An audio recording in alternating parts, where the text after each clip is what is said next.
I just wanted to escalate in the condo downtown. I thought that was it. Isn't this the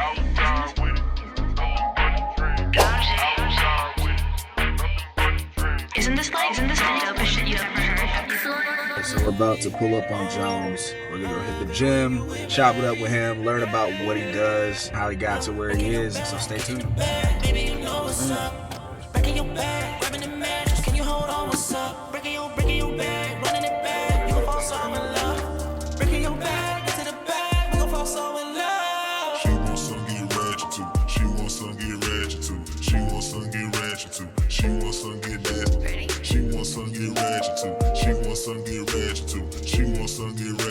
It's better if we keep it classy.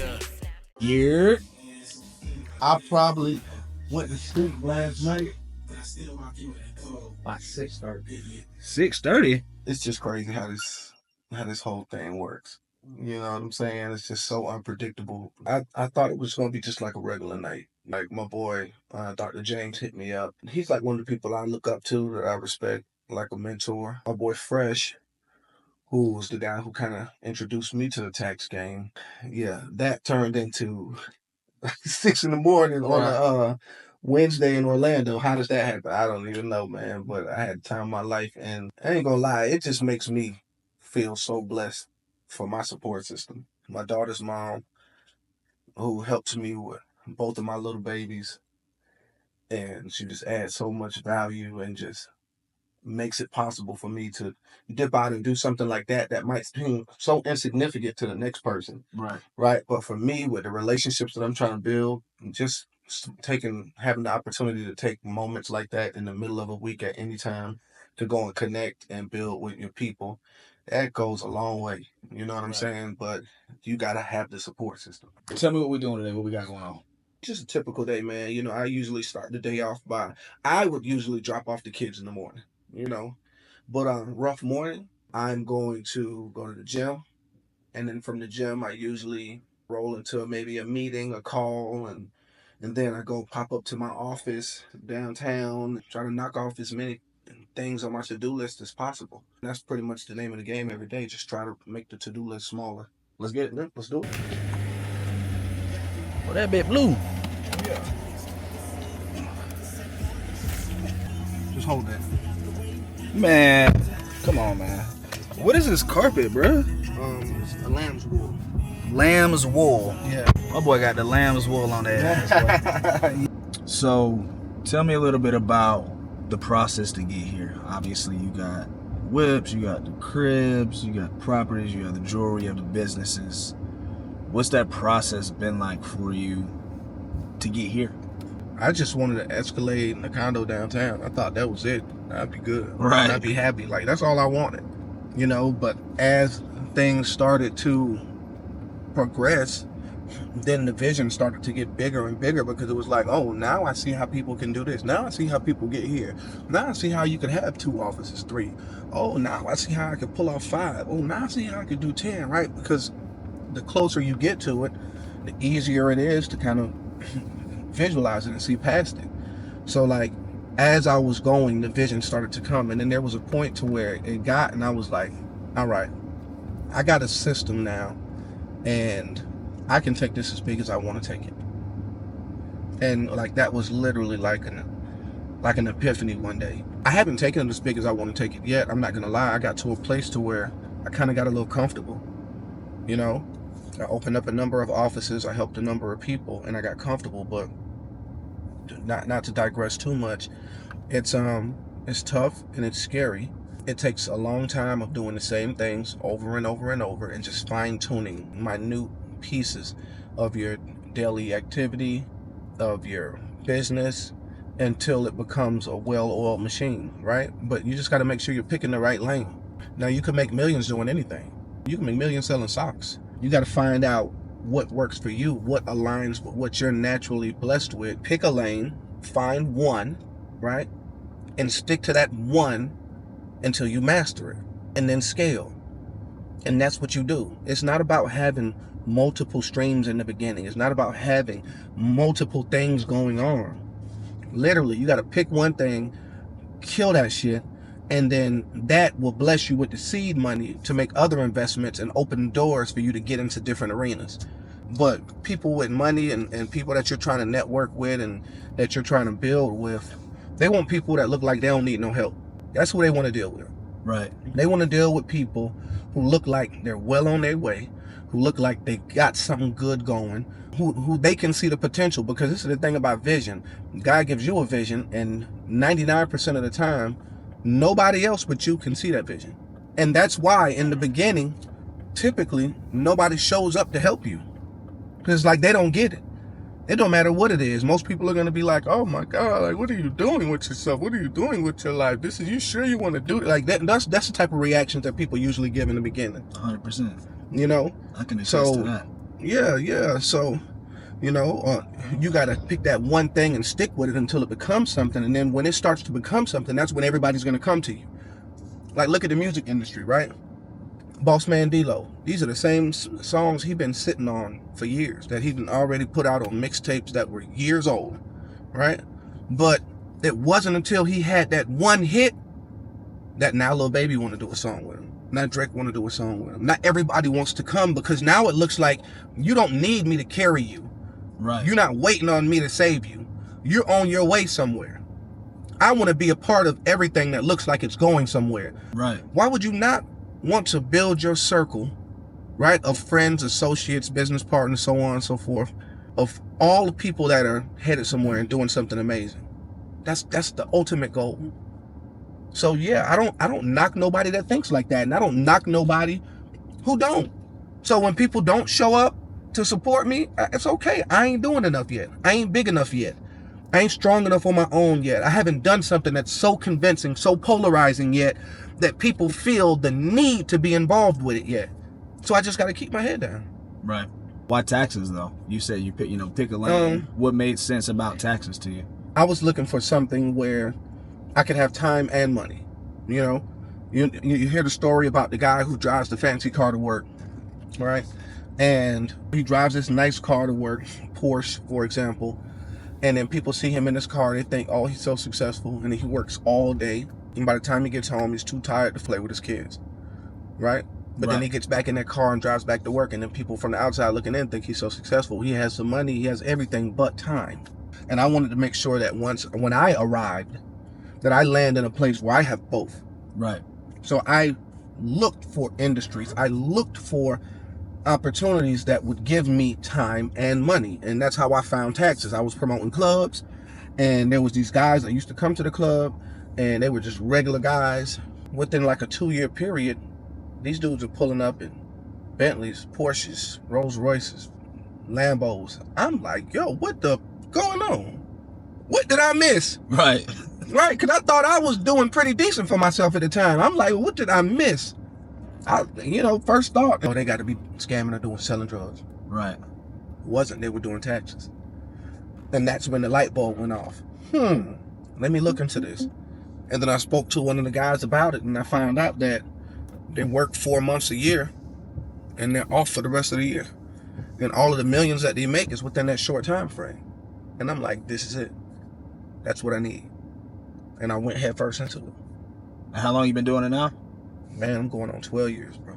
12 years. 12 years. That's how you build a business, man. Yeah. We're going to get into it. We're going to hit the gym. We'll be back. We're going to check in the show.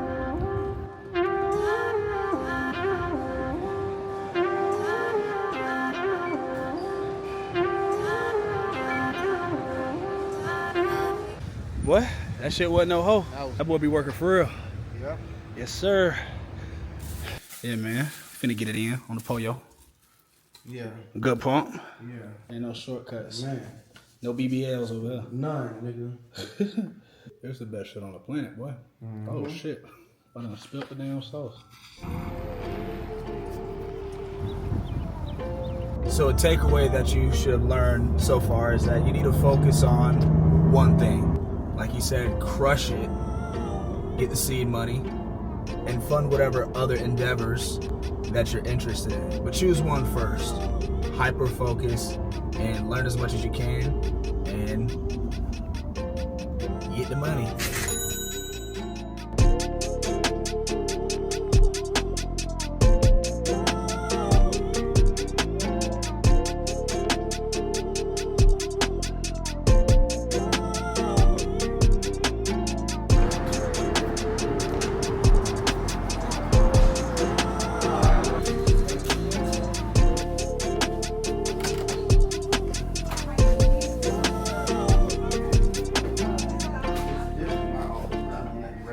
Talk to me, big dog.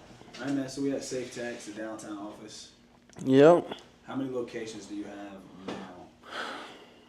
Man, I don't know. It's somewhere around the 30 area. Of branded Safetax. So what do you mean? What's the difference between like a branded and a non-branded Safetax? So when I first started the affiliate program, which is like my program that I use to introduce people to the tax business, provide support, coaching, stuff like that for them, I let people come in and they didn't have to have a Safetax. They could come up with their own brand and I would support the brand, right?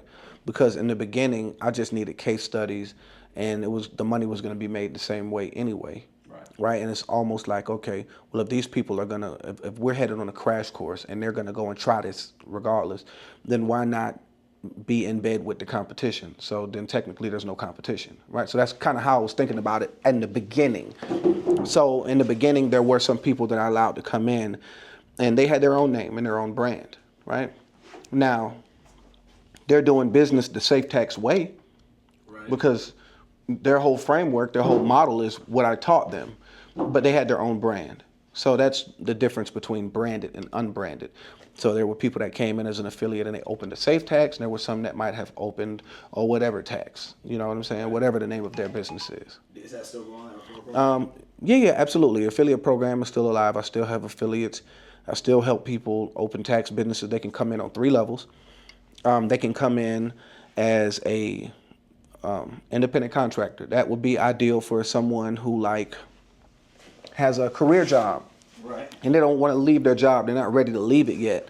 So you can keep your job and you can supplement your income by being an independent contractor. We set you up with the software on your laptop. We train you, teach you how to market, teach you how to build a referral base, provide some marketing material for you, provide the same level of coaching and support as we do for the physical office owners. And you do clients from the comfort of your home or wherever you have your laptop on your own time. And you can file clients from all 50 states because it comes with like an app to where you can send them your link. They can upload all their stuff. You can prepare the return. You can send them back a signature link and then send them out a copy and they never have to show up, you know? So that's one level. The next one is virtual office owner. So someone that doesn't have like the budget to do a full scale brick and mortar. Okay, cool. So they might go get a shared office space so that they have somewhere they can receive mail, that they can take meetings, that they can coach a team member or something like that, right? And they'll use the shared office space as their office, and they may have a team of contractors that work from home for them.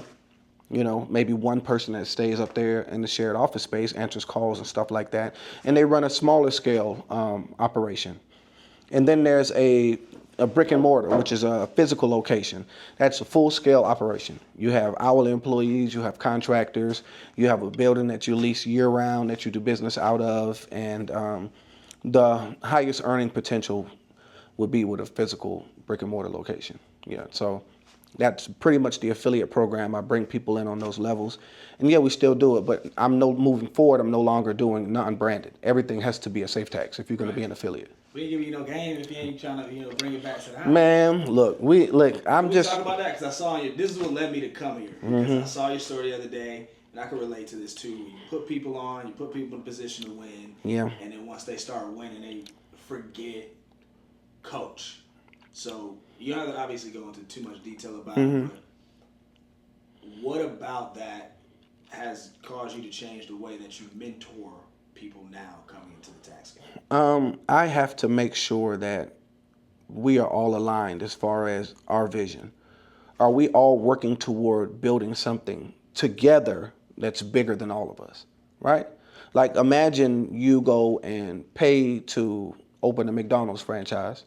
You open the McDonald's, you work in it, and then you take the recipes of all of the food and then change the name on the building to Mom and Pop's Burgers, but you're selling all McDonald's products. Right. For one, if McDonald's knew that was your intention, they would never be done business with you. And for two, you're literally just stealing. You're literally just stealing. You know, you stole somebody's whole framework, their whole idea, and then you took it and went and did your own thing with it. And the crazy thing about this is, right, in my affiliate program, my affiliates keep 100% of their revenue. 100%. So it's not like a franchise where they're taking a royalty of your gross revenue. You keep 100%. So the only reason for somebody to want to do something like that would to be just to cut me out, right? And if I'm the person that took you from your mama's couch, the streets, a 9 to 5, to 7 figures, right? And I'm meeting these people, when they're in their late 20s, their early 30s, mid 30s, early 40s, right? So your whole life, you had to make your own decisions and do your best to get you to the best place that you could be. And when I met you, that's what you were the sum of, right?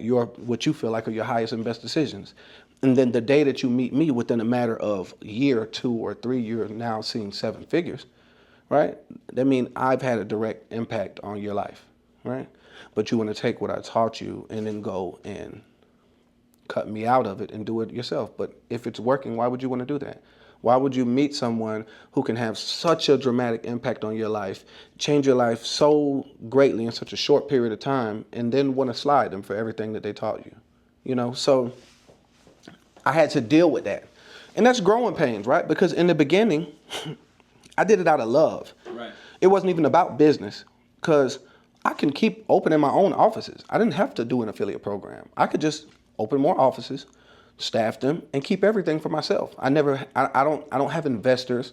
I didn't take loans. I did this all out of pocket, So I could have just kept on my path. But what happened was God brought certain people into my life, and I started to, I got bored being the only guy in my social circle who had 6, 7, 8 months of the year off, had the money to travel anywhere, party any way I want, and do what I want, and nobody else can. It's like, yo, I'm hitting my boy. Oh, I got to work. No, I hit my boy, or I can't afford to right now. I got to lay low. Or I hit my other boy, and man, we don't have a babysitter for the kids. And it's like, dang, I'm out here hanging with strangers, and it wasn't fun. So I'm like, I got to figure out a way to get people up here with me. I want my people here with me. So I literally handpicked people that I wanted to help, It could have been a close friend. It could have been a family member. It could have been somebody that God brought to me because of a mutual relationship we had with someone else, and they were looking for an opportunity, and they caught wind of what I was doing, and they thought maybe I could help them. However it came about, I chose who I wanted to help, and I did it out of love, Now, yeah, I'm always going to create a situation where I can earn some sort of revenue. But what I decided to do with that revenue, instead of just putting it in my pocket, I took that revenue and I created my honors, which is the big awards gala that I do at the end of every tax season, where we had in the Dr. Phillips Performing Arts Center, we had at the Wave Hotel, I took it and put on this massive training where, in depth and detail, we have this beautiful facility with all these resources where I could get on stage and prep everybody for the season and teach all of the new people what they need to know to get into business. I basically reinvested it into the affiliate program, into the culture, to create a culture that makes people want to stay and want to be around. So I really didn't even put anything in my pocket from it. Like, to be honest, at the end of everything, it might have been 15, 17 grand left for me. Like, what am I going to do with that? I can't even get a watch with that, right? My type of watch, right? So it wasn't about the money.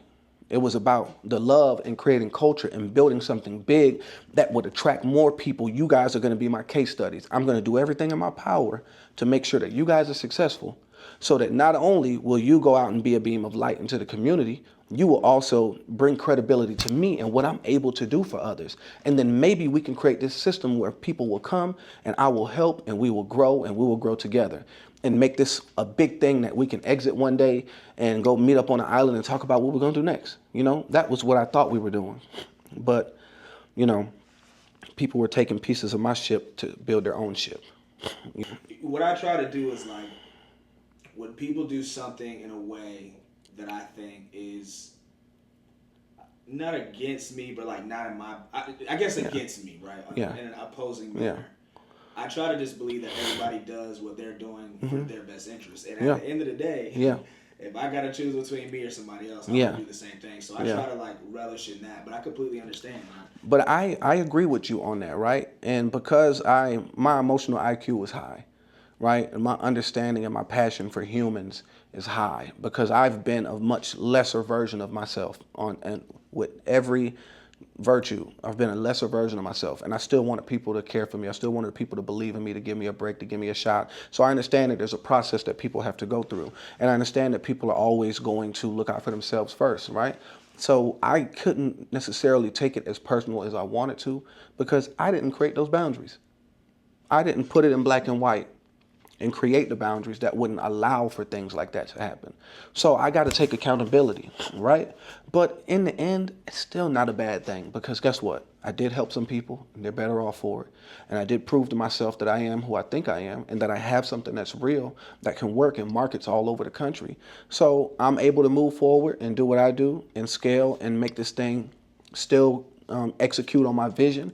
And those people will forever be blessed, right? Because they have a lifelong recession-proof trade that they can use to feed themselves and their families and create jobs and impact the community in a positive way. So in the end, it's not necessarily a bad thing. It was just a lesson for me to learn, and it's okay. I'm not gonna, take it personal. Yeah. So I want to talk about the million. When did you hit your first million? I think it was 2000, I can't remember if it was 16 or 17. Okay. But it was back then. I remember it was during the tax season. And the way that it works is when you file your tax, when you file someone's taxes and you submit them to the IRS, right? They get funded. The IRS kicks you back your prep fee. They kick the client their portion of the tax return. They make all the disbursements. Not the IRS, the IRS kicks it to the bank makes the disbursements, right? So when the returns are starting to get funded, you'll get notifications, right? Ding, ding, ding, ding, ding, ding, emails, texts, however you set your notifications up, it'll say fee deposited, fee deposited, fee deposited, right? And when you're on the scale that I was on at the time, right, which I think I had like 5 offices or 7 offices or something like that, you get a lot of those notifications, right? So I remember waking up to them one morning like, damn, boy, it's going off. I'm doing all right, Because I'm tunnel vision. I work. I don't look at the bank account. I don't look at nothing. I just go. And then one day I'll go and check. So that was the day that I was like, man, let me see what I got going on in here. And I looked, and it was over $1 million. And I was like, wow. It was just me by myself. I was like, wow, damn, I'm here. So. And then in that same moment, I was like, gotta keep going. Like I didn't take a moment to celebrate it. I didn't call someone and say, I did it, I'm here. I didn't do any of that. I just took a moment to realize that I'm at a place where I knew I was gonna be. I arrived where I knew I was going. You get in the car and you're getting ready to drive to Miami. You don't celebrate when you get there, right? You knew where you were going the whole time. Right. As you're on the road, you see yourself getting closer as the mile markers on the exit start to get smaller and smaller and smaller. You see the scenery start to change. You see the type of cars that are on the road start to change. You see your whole environment change as you start to approach your destiny, right? So I was going through all of that all the way to that moment. So when I arrived at Miami or my million, it was like, all right, I'm in the city now. What are we going to do? Right? What are we going to do? Let's go get this boat. Let's go eat at this restaurant. Let's go, right? Which are just like metaphors for, all right, this is working good for me. Let me scale this up. This isn't working so good. Let me change this and tweak this. Let me improve on all of the things that got me here so that I can get to the next one. And that's what that's where my mind went. After that tax season, I got an I-8, right? Which is a super dope car at the time, but it's not a 6-figure car. It's not a Lambo. It's not none of that. It was cool. That's when I went and got the Denali, because I'm putting together furniture in my offices. I'm making my own IKEA runs. I'm driving up to Atlanta delivering stuff, right? So I needed a vehicle that I can do all of that with. Right. And at the same time I had kids, so it's like I need also a vehicle that I can use for the fam. So like I got what I needed. I got my statement car that if I needed to catch some content, catch some eyes, or just let people know that I'm doing good, to bring some attention to my business. And then I had my work vehicle, and then I got a little apartment downtown, and that's all I did. I didn't do nothing crazy. How can I bring other people into the vision? what am I going to do to catch their attention or to let them know? And I wasn't an influencer, right? So I didn't have this big draw on social media that I could fall back on, right?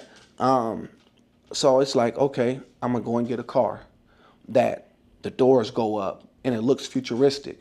And when I pull up in this, people are going to ask what you do, right? And that was my segue into the conversation.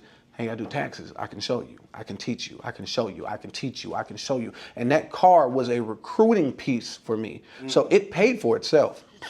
Right. 100%. It paid for itself, you know? And then the other vehicle was a work vehicle, Right. you know?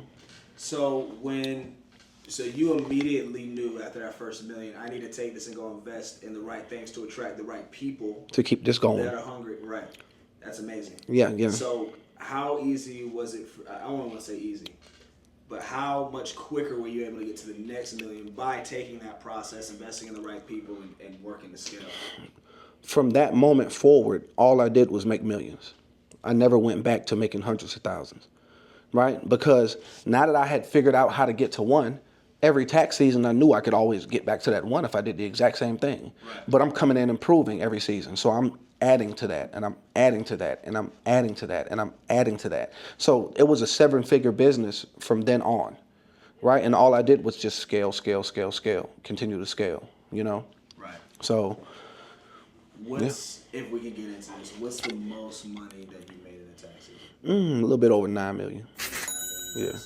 And just for people who don't understand, like, your scope of work, can you kind of walk us through that? Like, how much you work, day to day, and how much you work a year? So at this point, it's not as much because, like, for example, we're in my headquarters now. This place is open year round, right? They are in here working year round to make sure that the businesses are running, right? So I've separated myself from the day-to-day of the business, right? So I'm not as heavily involved anymore. I'm more of the visionary. So the answer to the question is, it's not a lot anymore.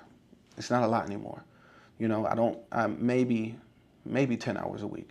So what do you do? Maybe 10 to 20 hours a week. What do you do with the rest of your time?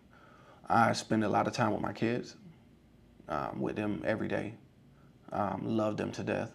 I spend time working on my fitness. I spend time trying to find good jobs for my money, right? This business, although it's quick and it's a short season, you're working almost a full year's worth of hours in this time. Because in the tax business, you got to be there sun up to sundown 7 days a week for 105 days if you really want to get the big bucks, you know? So you're putting in that type of hours, right? So this business is so active that when I'm outside of my season, I don't want another active business. Right. I want something completely passive, absentee, or semi-passive at least, you know? So I'm trying to find jobs for my money, not jobs for my physical self. So that's what I do with a lot of my time. And that's how I got into real estate, you know, building single family homes. That's how I got to become an accredited investor, you know, doing deals with my boy, James, you know, private placements and stuff like that in different companies. That's how I got into the crypto space, you know. And then I also spent a lot of time doing philanthropy. You know, I have 8 years now, a back to school drive that I do. 565 kids were blessed this year with backpacks, food, bicycles, laptops, TVs, all kind of things. And I do this out of pocket. I don't have any corporate sponsors, you know. And I actually take pride in doing it out of pocket. But now I'm going to go the sponsor route because, you know, that's the more sensible thing to do, and I'll be able to touch and help more people, right? I have a toy drive, I have a turkey drive. And then on top of that too, I spend a lot of time behind the scenes helping just anybody that I can. A lot of stuff that I don't post, that I don't talk about. You know, there's a person whose kids' school could not afford to put on like a school dance for them. So I donated the money to put on the school dance. You know, a friend of mine whose son got his first apartment, and I saw it and I just decided to help him furnish his apartment. You know, it might be someone that's close to me whose transmission broke down in their car, and I'm gonna go and help them fix it. And the list goes on. Like, there's so many different things. I even help other people and help them invest in their own business. You know, invest in some of my friends, their visions and their businesses, you know. So I do a lot of that behind the scenes too that I don't talk about, and I don't feel the need to talk about because I'm operating from abundance. You were broke at one time. Yeah, absolutely. I remember I've been broke for more than I've been rich in my life. Okay, right. So I've heard a story. You were speaking on a panel. I think it was at one of Moxie's events. Mm-hmm. You were talking about how you were living in a storage unit. Yeah. How does one see themselves in a storage unit into the beautiful crib that you got in Okay. Winona? And During that time, it was the darkest time of my life, you know, and there was certain things that got me through that time, right? There was a quote, I can't remember if it was Warren Buffett or if it was Bill Gates, but they said, successful people are comfortable being uncomfortable, right? And that's something that I told myself every single day. To get myself through the days, I would only manage a day at a time. I wasn't looking far down the road because I was so disappointed and discouraged in the decisions that I made and where they led me that I had to just take it bit by bit, piece by piece, right? So that was like a source of inspiration that kind of kept me afloat during those times. But this is the thing. I knew that I was enough. I knew that I could do it, right? Because when I worked for the other person, right, the other guy, and I ran that office made like 140 grand by the middle of February. And then he basically, when I went home one day, you know, locked it up, took the computers, took everything and left me high and dry, right? But in that short amount of time, I was able to prove to myself that, oh, you can do this, man. You can do this, right? So I knew that, you know, at the moment, the situation I was in was temporary. That was just because of some of the decisions that I made. But I knew what I learned, if I had the resources to build a model or get an office or anything like that, I knew with what I learned, I could do okay for myself, right? So knowing that and knowing that successful people are comfortable being uncomfortable, I just felt like I needed to find peace in this discomfort until I was able to get myself to a place to where I had enough money or enough resources to be able to pull off even a small scale operation. And then from there, I could parlay that into something greater, into something greater, and into something greater, right? And that's all I was doing every day, just trying to get a little bit closer to there, saving every dollar that I could, doing everything that I could. And I opened up my first tax office in a hotel room right by the Florida Mall. It's a little raggedy hotel where they rent the outside to businesses, like it's all kind of random businesses in it. And then the inside, they rent it to people, but it's usually like crackheads and stuff like that that live in there, right? It's right across from Best Buy. And, you know, I had enough to get a month in there, and I get the best out of myself when my back is against the wall. Like, that's another thing too. You got to know yourself. You have to know yourself, right? I've been to that dark place, to that abyss where it's like, I don't have nowhere to go but up. And on the way up, I fought so many demons, you know what I'm saying? And when I say demons, I mean like a demon of alcoholism, self-doubt, depression, right? I had to fight all of these demons to get back to a place to where I had confidence in myself and my abilities, right? So being that I've been there before, I'm not scared to go back there because these demons, I've already defeated them, right? And they know what time it is with me when they show up. Like, okay, last time we saw me, I got the best of you, right? You want to go here again? You know, because I defeated alcoholism already. I'm not afraid to go back to that place. So when I put myself in that hotel room, right, my car was in repo status. I only had 30 days worth of time that I could pay for, right, and 2 laptops, 2 tables, and a plant, right? I said, I'm going to get everything I can get out of these 30 days, right? And I only turned it into 13 grand, right? But that was enough to get me back on my feet. So now I'm back on my feet, and it's like, okay, I can see my way to the next 13 or next 20. And then when I got there, I can see my way to the next 30. There's no like big boom. Everything came with good decision making, good decision making, good decision making, over and over and over and over, step by step by step, day by day, month by month, year by year. And then eventually you come up for air, like that time where I look at the account and it's like, damn, I got the million now. Right? But let me get back down here and keep working, right? I didn't get to where I'm at because of luck. This shit was decision making, you know? So like coming up that way, it builds character. It gives you a different type of character. When you had to work for a long time to get something, you appreciate it more. you'll appreciate it a lot more. If you got to go to the gym and it take you 2 years to get your dream body, you're not finna just eat whatever, right? The habits that you've created in those 2 years to get you where you at are not going to let you go back, right? And that's what was happening to me along the way. The virtues I was picking up, the qualities, the characteristics that I was picking up along the way were not going to let me return to where I was, right? So it took all of that to get me from having nothing to something.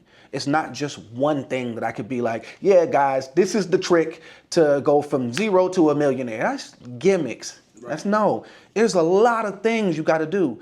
But in the end, what it all boils down to is good decision making consistently for a long period of time, right? Picking one thing, sticking with it, never giving up on it, improving upon all of the things that can be improved upon on, tracking your success. And then once you get to a place to where things are working, scaling upon that. And that's really the formula. Obviously, there's not one thing that can get somebody to that level. Yeah. But I want to talk about the mindset. Yeah. What 2 or 3 components of mindset does someone need to possess, even when they're got their back against the wall? Yeah. They don't know what they're doing next. Yeah. What mindset does someone have to possess to get themselves out of that whole fighting those demons and into not to the millionaire status, but on the right path to get there? Man, first thing, you got to be fearless. You cannot be afraid to go into a dark place. You cannot be afraid to have your back against the wall. You cannot be afraid to go all in on yourself, to bet it all on you. You cannot be afraid of what's going to happen, right? That is the first thing. The fear, a lot of times people, fear of failure is what keeps them from being successful. It's that, right? So that fear is the first thing that you got to overcome. The second thing is you have to truly believe that what you're doing is a good thing. You have to really believe it, because if you do, it's going to come out in your posture, your body language when you're talking to people about it. It's going to come out in the work that you do, because you're putting your heart and your soul into it, because you believe that what you have and what you've created is a good thing, right? And other people, that energy, when they receive that energy, they are going to share that.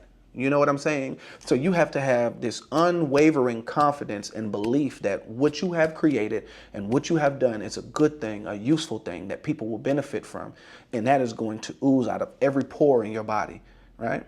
That's the next thing. That's the next mindset that you got to have.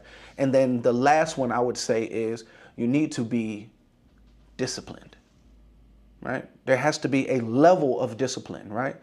I'm pretty sure if the older version of myself was more disciplined than I was, I'd be more successful than I am now, right? But I had a level of discipline that would get me to where I'm at, right? So I didn't care if I was sick or not. I'm in that damn office, right? Sun up to sundown, and then after I'm going through the files, and then after I go through the files, while I'm going through the files, I got a beat on, I got my boys come in, we freestyle and we sip and drink. I'm going through the files, checking them to make sure that they're good. Then after that, I'm rolling downtown with a bunch of flyers in my hand. I'm passing out the flyers, and then I'm knocking out, and I'm waking up, hitting the gym, and I'm doing it all over again, right? I was very, very disciplined during that time because I didn't have a choice. I didn't have another option. I didn't have a rich family member I could depend on. No doctors, no lawyers, no millionaires, no nobody. My family is from the hood, Lake Man Projects, Richmond Heights, the Gardens, T-Circle in Polk County and Bartow, like hood, right? So I didn't have nobody that can bail me out. And I didn't have any mentors going through this. And I think that's what took me so long, right? Which is not a bad thing, because it built resilience. It built so much character in that process that you just can't get in a year or two. Like, there's just not enough time. There's not enough experiences. There's not enough situations that'll happen that'll test you in order for you to build that type of character, right? And so it took me a long time, whereas my affiliates are reaching the levels of success that I've had in the first year, 2, 3. That took me 5, 6, 7 years. You know what I'm saying? Because I'm shortening their learning curves. And the discipline is what carried me through the tough times and carried me through. So discipline, fearlessness, and an unwavering, undying confidence and belief that what you have done and what you have created is a good thing that people will benefit from. Dope, man. Well, look, I appreciate you. It's been a Yeah. day. I'm excited to get back, chop this up, and provide some value to people, man. At the end of the day, we all want to be able to be in a position to provide for Yeah. our families and experience things because we don't know how long we have Yeah. on this earth. So I appreciate you, big dog. Love, baby. Floydie. Outside with it.